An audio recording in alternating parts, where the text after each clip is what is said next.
हमल के दौरान कौन से विटामिन और ग़िज़ाई अज्जा नहायत अहम और ज़रूरी हैं, कब से लेना शुरू करने चाहिए ताकि उनकी बेहतरीन अफादियत हासिल की जा सके, आज माई चैनल एशिया पर मैं डॉक्टर ताहिरा नसरीन मुख्तसरन बताऊंगी।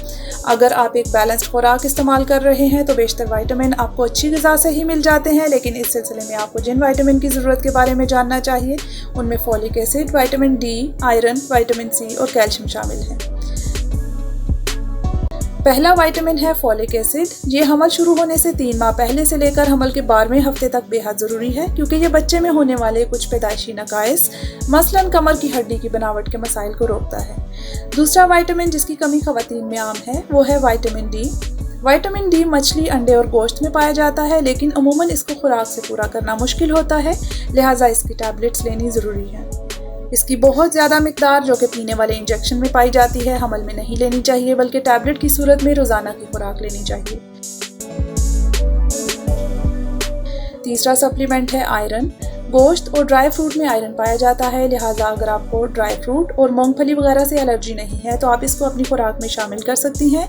नीज़ आयरन की मिकदार को जांचने के लिए हीमोग्लोबिन का टेस्ट करवाया जाता है। अगर जिस्म में आयरन की ज़रूरत हो तो अमूमन तीसरे माह के बाद आयरन की गोलियां शुरू की जाती हैं।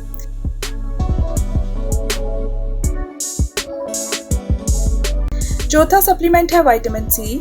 विटामिन सी फलों, सब्जियों और सब्ज मिर्चों में खूब पाया जाता है और अमूमन खुराक से ही पूरा हो जाता है, लिहाजा इसको दवा की सूरत में लेना ज़रूरी नहीं होता। अगर आप खुराक में फल और सब्जियां ले रही हैं तो ये खुद ब खुद पूरा हो जाता है।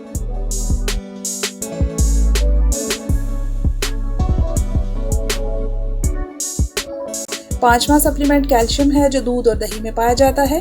अगर आप रोज़ाना की बुनियाद पर यह खुराक ले रही हैं तो कैल्शियम की टैबलेट लेना ज़रूरी नहीं, जबकि अगर ये खुराक नहीं ले रही तो कैल्शियम की रोज़ाना टैबलेट लेना ज़रूरी है। अगर आपको खुराक लेने में कुछ मसाइल का सामना है तो आपको खुराक की स्पेशलिस्ट डाइटिशियन से एक बार मशवरा ज़रूर करना चाहिए।